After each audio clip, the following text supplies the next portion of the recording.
Today is Wednesday, August 5th, and this is your forecast for the western United States. We're still looking at some pretty intense heat throughout the west as the pattern just remains unchanged. The jet stream goes way up in the west, which allows this big dome of heat to build, and then the trough out east, a dip in the jet stream, keeps things unsettled out that way. But this morning, a little bit of that early morning fog that'll burn off quickly. We end up in the mid 80s downtown. You head east and quickly you climb through the 90s into the triple digits, and then with mainly clear skies we'll fall back into the 70s pretty quickly this evening.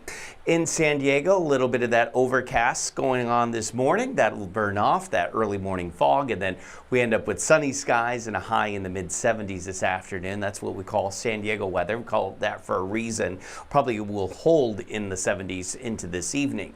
As we look at the weather here in the west, a couple of isolated thunderstorms in Arizona, New Mexico this afternoon, then tomorrow afternoon.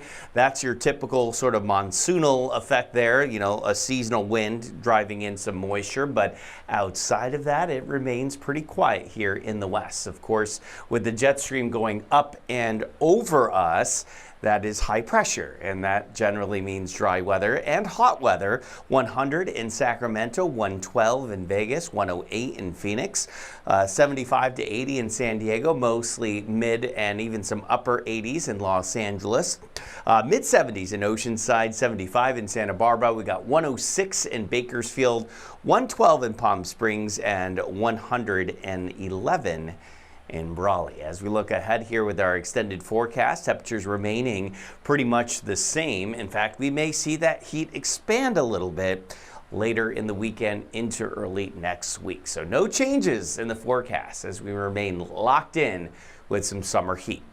That's your Wednesday morning weather update. I hope everyone enjoys the rest of the week. Remember that as long as you want there to be, there will always be a 100% chance of good things.